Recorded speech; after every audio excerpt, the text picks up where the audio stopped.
Good morning dear students, welcome to DNA commerce. कसे आहात? I hope मजेत असाल आणि अकाउंटन्सी एन्जॉय करत असाल फक्त DNA कॉमर्ससोबत. तर विद्यार्थी मित्रांनो, तुम्हाला सर्वांना माहीतच आहे TYBCom या वर्गासाठी आपली एक महत्त्वाची लेक्चर सिरीज चालू आहे आणि या लेक्चर सिरीजमध्ये आपण टॉपिक स्टार्ट केलेला आहे final accounts of banking companies. तर या टॉपिकचे आपले थेरी लेक्चर सुरू झालेले आहेत आणि आजच्या लेक्चरमध्ये फायनल अकाउंटचं फॉर्मॅट आपण शिकून घेणार आहोत. खूप महत्त्वाचं लेक्चर आहे.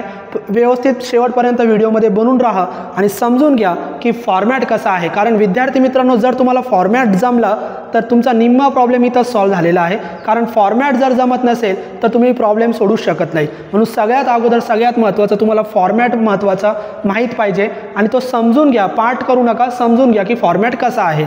तर विद्यार्थी मित्रांनो, बँकेचे जे फायनल अकाउंट बनवणार आपण त्याचा फॉर्मॅट ठरलेला आहे बँकिंग रेग्युलेशन ॲक्ट 1949. म्हणजे बँकेचा जो कायदा आहे, ज्या कायद्यानुसार बँकेचं कामकाज चालतं तो कायदा आहे बँकिंग रेग्युलेशन ॲक्ट 1949. आणि या ॲक्टनुसार गव्हर्नमेंटने ठरवलेलं आहे 1991 मध्ये याच्यामध्ये काही अमेंडमेंट झाल्या आणि 19 मार्च 1992 पासून हा फॉर्मॅट बँकांना लागू करण्यात आला. म्हणजे याच फॉर्मॅटनुसार बँका आपलं फायनल अकाउंट्स बनवतात. मग या फॉर्मॅटला काय नाव दिलं आणि कसं तयार केलं तर तुम्हाला ऑब्जेक्टिव्हमध्ये येऊ शकतं. हा जो फॉर्मॅट आहे विद्यार्थी मित्रांनो, तर हा फॉर्मॅट बँकिंग रेग्युलेशन ॲक्ट 1949च्या 3rd शेड्यूलनुसार बनवलेला आहे. म्हणजे शेड्यूल 3rd ऑब्जेक्टिव्हमध्ये आलं तर लक्षात ठेवा, बँक फायनल अकाउंटचा फॉर्मॅट हा कोणत्या शेड्यूलनुसार आहे? Schedule number 3rd. आणि या शेड्यूलच्या कोणत्या सेक्शननुसार? तर सेक्शन 29. अंडर सेक्शन 29 नुसार या कायद्याच्या बँकेचा फायनल अकाउंट आपण बनवू शकतो. आणि बँकेचा जो फायनल अकाउंट तुम्ही बनवणार तो कोणत्या फॉर्मॅटमध्ये आहे? व्हर्टिकल फॉर्मॅटमध्ये आहे. आपण आत्तापर्यंत जे फायनल अकाउंट बनवले किंवा 11वी 12वीला फर्स्ट इयरला तुम्ही जे फायनल अकाउंट सोडवले ते हॉरिझॉन्टल होते बघा. डाव्या साईडला लायबिलिटी, उजव्या साईडला असेट. इथं तसं नाही आहे. इथं जो फॉर्मॅट तुम्ही बनवला फायनल अकाउंटचा, मग तो बॅलन्स शीट असू द्या, प्रॉफिट अँड लॉस अकाउंट असू द्या, सगळ्यांचा फॉर्मॅट हा व्हर्टिकल फॉर्मॅटमध्ये तयार केलेला आहे. तर व्हर्टिकल फॉर्ममध्ये आपला फायनल अकाउंट बँकेचा आपण तयार करणार. बँकेचा फायनल अकाउंट हा 3rd शेड्यूलनुसार आणि अंडर सेक्शन 29 कोणत्या कायद्यानुसार? 1949च्या कायद्यानुसार तयार केला जातो. आणि हा फायनल अकाउंट सर्व बँकांना कधीपासून लागू करण्यात आला? 19 मार्च 1992.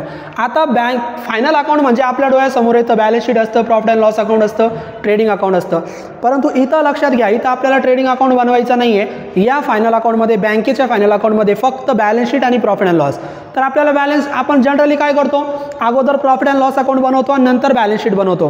परंतु इथं हे प्रॉफिट अँड लॉस अकाउंट आणि बॅलन्स शीट जे बनवणार तुम्ही त्याला नाव दिलेले आहे balance sheet he form A नुसार. म्हणजे शेड्यूल 3rd मध्ये फॉर्म ए आहे, त्या फॉर्म ए नुसार बँकेची बॅलन्स शीट बनते. म्हणजे ऑब्जेक्टिव्हमध्ये विचारलं जाऊ शकतं की बॅलन्स शीट कोणत्या फॉर्ममध्ये बनते? तर बॅलन्स शीट इज क्रिएटेड किंवा balance sheet is prepared under form A as per schedule 3rd of banking regulation act 1949. Form A नुसार बॅलन्स शीट आणि फॉर्म बी नुसार प्रॉफिट अँड लॉस अकाउंट.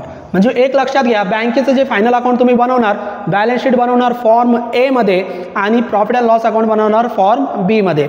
मग अगोदर बॅलन्स शीटचा फॉर्मॅट बनवायचा आणि त्याच्यानंतर profit and लॉसचा बनवायचा. सिक्वेन्स लक्षात घ्या. फॉर्म ए अगोदर बनवा. फॉर्म ए काय आहे? Balance sheet. आणि त्याच्यानंतर काय बनवा? फॉर्म बी म्हणजे प्रॉफिट अँड लॉस अकाउंट. आणि दोन्ही बॅलन्स शीट आणि प्रॉफिट अँड लॉसचे फॉर्मॅट मी तुमच्या समोर तयार करून ठेवलेले आहे.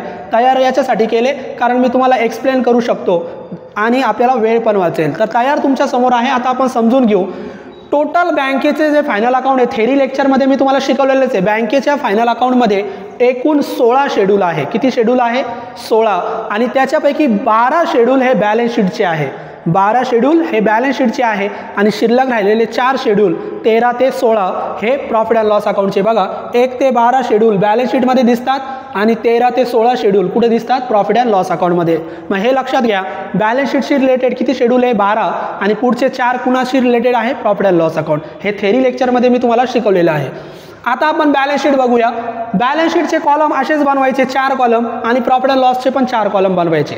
आणि हे फॉर्मॅट तुम्ही पूर्ण तयार करून घ्यायचं प्रॉब्लेम सोडवण्यापूर्वी. म्हणजे असं आखून घ्यायचं आणि सगळं लिहून घ्यायचं. आता बॅलन्स शीटमध्ये तुम्हाला माहिती आहे लायबिलिटी असते आणि असेट असते. आता इथं पण बॅलन्स शीटमध्ये 2 पार्ट असणार, लायबिलिटी आणि असेट. परंतु लायबिलिटीच्या पार्टला पूर्ण नाव द्या कॅपिटल आणि लायबिलिटी हा पहिला पार्ट. म्हणजे बॅलन्स शीटचा पहिला पार्ट तुमचा काय असेल, कॅपिटल आणि लायबिलिटी, फक्त लायबिलिटी नाही, कॅपिटल अँड लायबिलिटीज, आणि दुसरा पार्ट असेल असेट, ते आपल्याला माहितीच आहे. मग आता तुम्हाला थेरी लेक्चरमध्ये शिकवलं होतं मी, बॅलन्स शीटचे जे 12 शेड्यूल आहे त्याच्यापैकी 5 शेड्यूल लायबिलिटीचे आहे, 5 शेड्यूल किती कशाचे, लायबिलिटीचे, आणि 6 ते 11 शेड्यूल असेटचे आहे. बघा तुम्हाला इथं दिसत असतील, 1 ते 5 लायबिलिटीमध्ये, 6 ते 11 असेटमध्ये, आणि 12वा शेड्यूल जो आहे तो सेपरेट आपण शेवटी तयार करतो, कॉन्टिजंट लायबिलिटी, त्याचा बॅलन्स शीटवर इफेक्ट होत नाही, कारण ती कॉन्टिजंट लायबिलिटी म्हणजे याचा बॅलन्स शीटवर काही इफेक्ट होत नाही. तर या पद्धतीने ते शेड्यूल बनवा. आता आपण बॅलन्स शीटचा फॉर्मॅट समजून घेऊ. बॅलन्स शीट किती पार्टमध्ये बनवायची, 2. पहिल्या पार्टचं नाव काय, कॅपिटल आणि लायबिलिटी, त्याच्यामध्ये किती शेड्यूल घेणार, 5 शेड्यूल. त्याच्यानंतर दुसरा पार्ट काय, असेट, त्याच्यामध्ये किती शेड्यूल घेणार, 6 ते 11. या पद्धतीने पार्ट करा, समजून घ्या. मग पहिले 5 शेड्यूलचे नावं तुम्हाला माहीत पाहिजे, ते एका खाली एक लिहून घ्यायचे. पहिल्या शेड्यूलचं नाव कॅपिटल, हे 16 शेड्यूलचे नावं पाठ करा.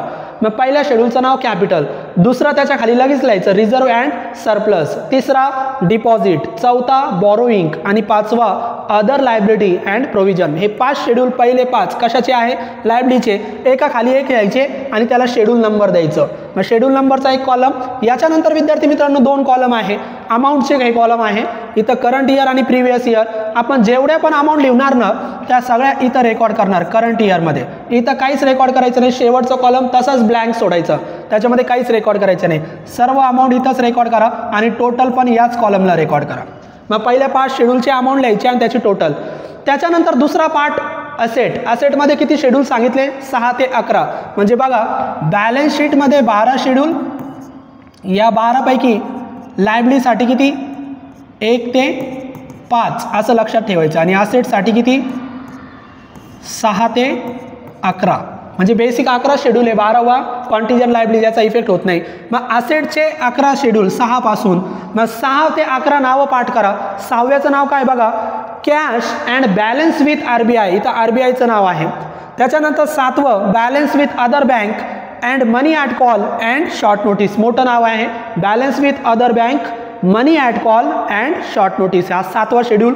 8वा इन्व्हेस्टमेंट, 9वा ॲडव्हान्सेस, 10वा फिक्स असेट आणि 11वा करंट असेट.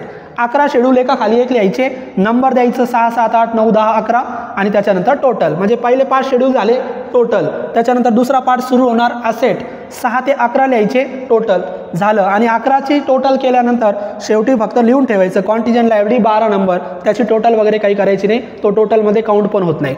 तर झाला बॅलन्स शीटचा फॉर्मॅट तयार. बॅलन्स शीटचे 12 शेड्यूलचे नावं पाठ करा, त्याच्यापैकी 5 शेड्यूल पहिल्या पार्टमध्ये लायबिलिटीमध्ये लिहा, आणि शेवटचे 6 ते 11 असेटमध्ये लिहा, आणि शेवटी एक कॉन्टिजंट लायबिलिटी. याच्यामध्ये काय काय लिहितात याचं सेपरेट लेक्चर मी शिकवणार आहे तुम्हाला, की पहिल्या शेड्यूलमध्ये काय लिहितात, दुसऱ्या शेड्यूलमध्ये काय काय येतं, याचं परत आपण सेपरेट लेक्चर घेऊ. आत्ता फक्त फॉर्मॅट समजून घ्या. फॉर्मॅट 16 शेड्यूलचे नावं पाठ झाले की हा फॉर्मॅट ऑटोमॅटिक पाठ होतो. बॅलन्स शीट झालं, आता दुसरा फॉर्मॅट. बॅलन्स शीट झाल्यानंतर लगेच दुसरा फॉर्मॅट बनवायचा, form B, profit and loss account for the year ended, जे असेल ती डेट लिहा. इथं पण 4 कॉलम सेम असतील, सेम कॉलम, पहिल्या कॉलमला नाव देऊ नका, ते तसंच ब्लँक ठेवा.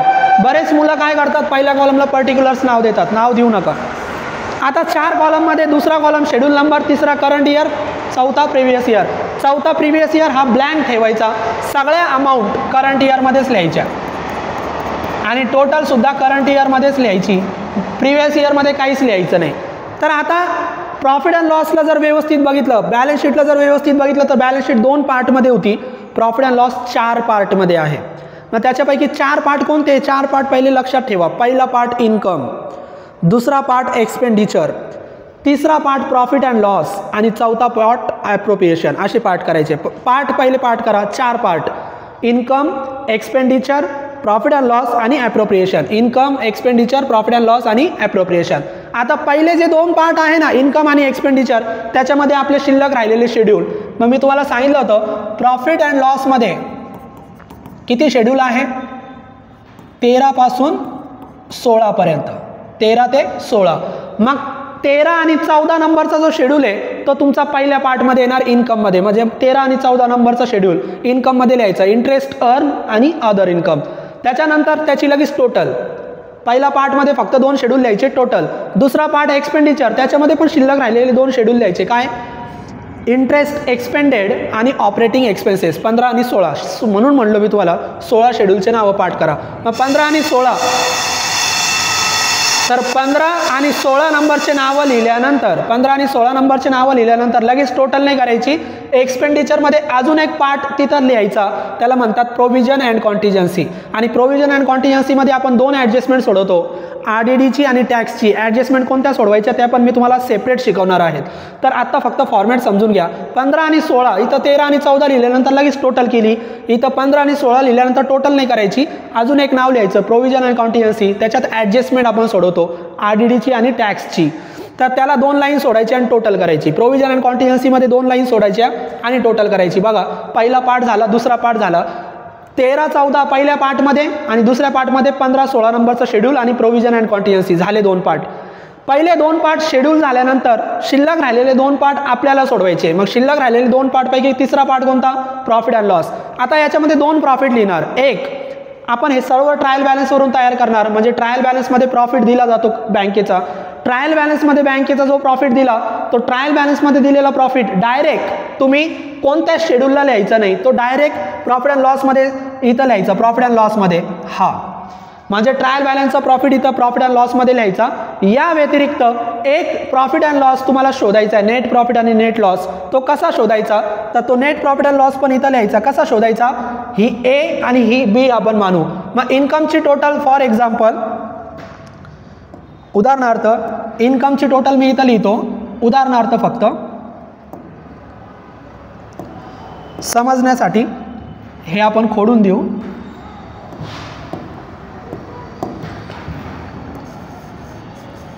हां, इन्कमची टोटल उदाहरणार्थ विद्यार्थी मित्रांनो, इन्कमची टोटल आहे 1 लाख.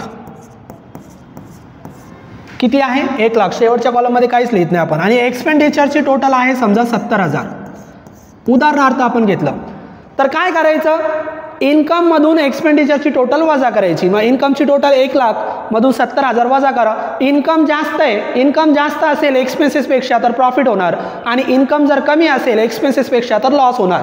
मग इन्कम जास्त असेल तर प्रॉफिट होणार, इन्कम कमी असेल तर लॉस होणार. कशापेक्षा? एक्सपेंडिचरपेक्षा. मग इन्कम जास्त आहे, 1 लाख मधून 70,000 वजा करा, शिल्लक किती राहिले? 30,000. ते 30,000 म्हणजे तुमचा नेट प्रॉफिट. मग इथं तुम्ही लिहा 30,000 नेट प्रॉफिट. आणि ट्रायल बॅलन्सला आपण असं गृहीत धरू, ट्रायल बॅलन्सला 40,000 प्रॉफिट दिलेलं आहे. मग ट्रायल बॅलन्सचा प्रॉफिट आपण 40,000 लिहिला. परत हा 30,000 आपण शोधला. कसा? तर याला इथं आपण लिहिलं 1 वजा 2. पार्ट 1च्या टोटलमधून पार्ट 2ची टोटल वजा करायची आणि शिल्लक जे राहील त्याला नेट प्रॉफिट आणि नेट लॉस 30,000. 1 लाखमधून 70,000 वजा केले 30,000. 40 आणि 30 टोटल प्रॉफिट अँड लॉस किती झाला? 70,000. या पद्धतीने आपल्याला सोडवायचं आहे. म्हणजे प्रॉफिट अँड लॉसमध्ये फक्त 2च प्रॉफिट लिहायचे, त्याच्यापैकी एक प्रॉफिट ट्रायल बॅलन्सचा लिहायचा आणि एक तुम्हाला कॅल्क्युलेट करायचा, तुम्हाला शोधायचा. मग तो कसा शोधणार? पार्ट 1 आणि पार्ट 2ची वजाबाकी करायची. 1 मधून 2 वजा केलं की तुम्हाला प्रॉफिट अँड लॉस मिळेल. आता तिसरं पार्ट झाला, चौथा शेवटचा पार्ट. इथं जेवढे पण लिहिले ना मी, transfer to statutory reserve, transfer to other reserve, interim dividend, propose dividend, हे तिन्ही तिन्हीच्या ॲडजस्टमेंट आहे. म्हणजे प्रॉब्लेममध्ये जर तुम्हाला सांगितलं एखाद्या रिझर्व्हला ॲडिशन किंवा एखाद्या रिझर्व्हला अमाऊंट ट्रान्सफर करा, तर त्याचा इफेक्ट इथं लिहायचा ॲप्रोप्रिएशनमध्ये. प्रॉब्लेममध्ये इंटेरियम डिव्हिडंड किंवा प्रपोज डिव्हिडंडची ॲडजस्टमेंट आली तर त्याचा इफेक्टसुद्धा इथंच लिहितात ॲप्रोप्रिएशनमध्ये. ॲडजस्टमेंट कशा सोडवायचे, त्याचे काय इफेक्ट होतात मी सेपरेट तुम्हाला शिकवणारच आहे. इथं सगळ्या ॲडजस्टमेंट लिहायच्या आणि एक महत्त्वाची ॲडजस्टमेंट जर विचारलेली नसली तरी तुम्हाला सोडवायची, त्याला म्हणतात ट्रान्सफर टू स्टॅच्युटरी रिझर्व्ह. आणि स्टॅच्युटरी रिझर्व्हच्या 20% अमाऊंट तुम्हाला ट्रान्सफर करायची. तर 20% कसं काढतात, काय काढतात मी ॲडजस्टमेंटमध्ये सांगेल. हे सगळ्या रिझर्व्हला जे ट्रान्सफर करतात ते ॲप्रोप्रिएशनमध्ये लिहितात. इंटेरियम डिव्हिडंडची ॲडजस्टमेंट पण ॲप्रोप्रिएशनमध्ये लिहितात. आणि हे सगळं झाल्यानंतर सीच्या टोटलमधून यांची अमाऊंट वजा करायची. समजा इथं आपण उदाहरणार्थ लिहिलं स्टॅच्युटरी रिझर्व्ह 10,000, अदर रिझर्व्हला आपण 5,000 ट्रान्सफर केले आणि इंटेरियम डिव्हिडंडची ॲडजस्टमेंट हे समजा त्याच्या दिले 15,000. उदाहरणार्थ मी तुम्हाला सांगितले फक्त. मग मला सांगा 10 आणि 5 15, 15 आणि 15 30 एवढे झाले. हे 30,000 सीच्या टोटलमधून वजा करा. मग 70,000 मधून 30,000 वजा केले, 70,000 मधून हे 30,000 वजा केले तर शिल्लक किती राहिले? 40,000. शिल्लक किती राहिले 40,000 आणि हे 40,000 कुठं जातील ट्रान्सफर टू बॅलन्स शीटला ट्रान्सफर करायची आणि कुठे ट्रान्सफर करायची तर बॅलन्स शीटच्या शेड्यूल नंबर 2 मध्ये मी तुम्हाला ते शिकवणारच आहे।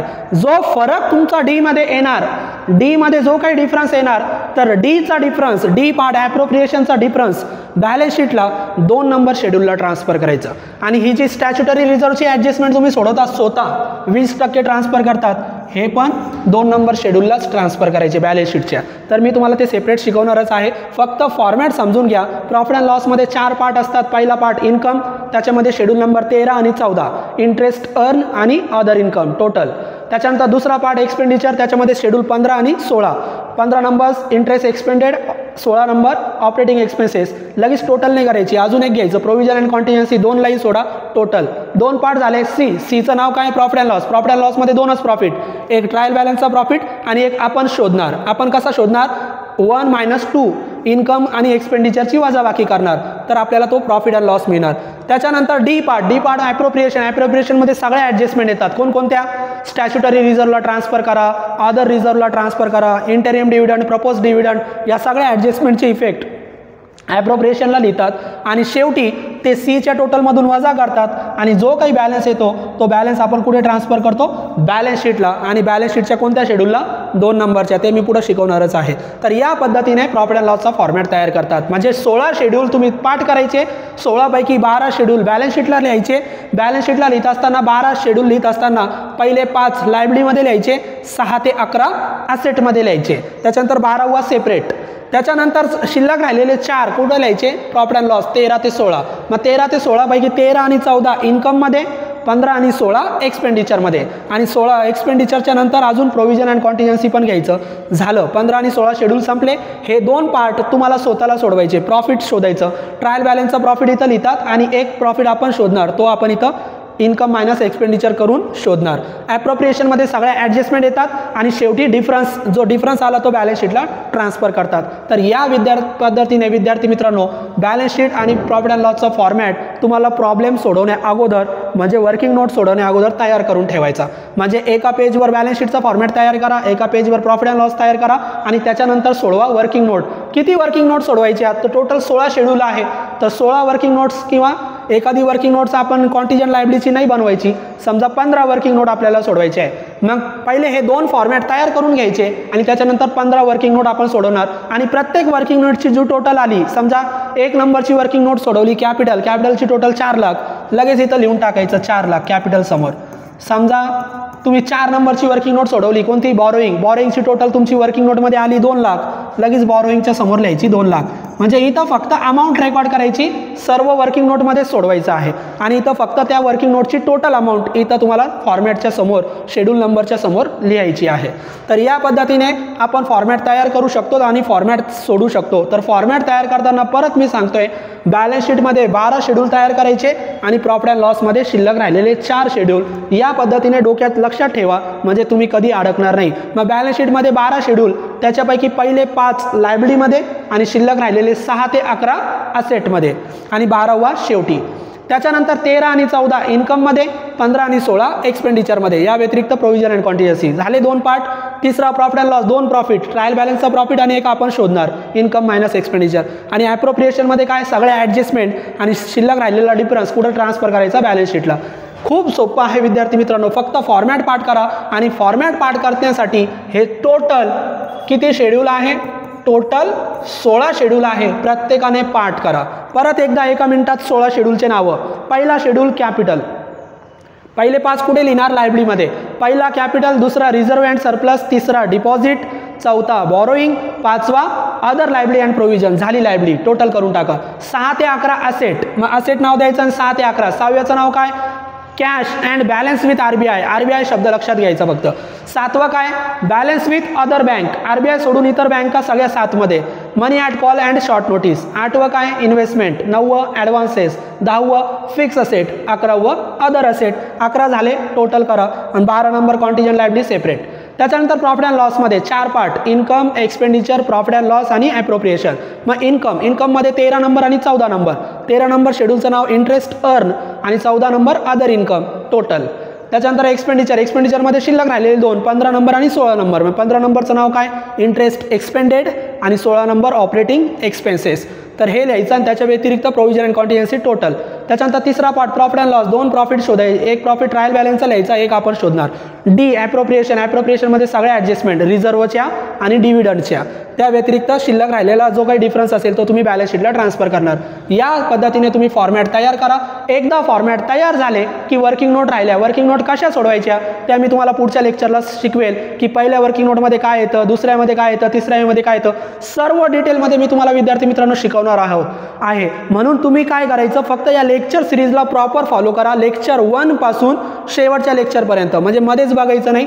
पहिल्या लेक्चरपासून व्यवस्थित शिका, म्हणजे तुम्हाला बँक फायनल अकाउंटमध्ये कधीच अडचण येणार नाही. आणि परीक्षेमध्ये विद्यापीठाच्या परीक्षेमध्ये तुम्ही आउट ऑफ हा प्रॉब्लेम सोडवणार. आणि आउट ऑफ 20 मार्काचा हा प्रॉब्लेम असतो. 20 पैकी 20 मार्क तुम्हाला सहज मिळू शकतात. प्रॉब्लेम फक्त मोठा दिसतो आपल्याला, पण सोडवायला खूप सोपा आहे. म्हणून हे 2 फॉर्मॅट तुमची पहिलं काम तुम्हाला देतो. पहिला टास्क, प्रॉब्लेम सुरू करण्यापूर्वी सगळ्यांनी 16 शेड्यूलचे नावं पाठ करा आणि हा फॉर्मॅट पाठ करा. पुढच्या लेक्चरला आपण शिकूया प्रत्येक वर्किंग नोटमध्ये काय काय लिहितात, वर्किंग नोट कशा सोडवतात, आणि त्याच्या पुढच्या लेक्चरमध्ये शिकूया ॲडजस्टमेंट कशा सोडवायच्या. सगळं डिटेलमध्ये मी तुम्हाला शिकवणार आहे. आत्ता आपण इथं थांबूया. आय होप तुम्हाला दोन्ही फॉर्मॅट समजलेले असतील. बॅलन्स शीट फॉर्म ए आणि तुमचा profit and loss form B. Thank you. पुढच्या लेक्चरला आपण पुढचं लेक्चर वर्किंग नोट बघूया. थँक्यू.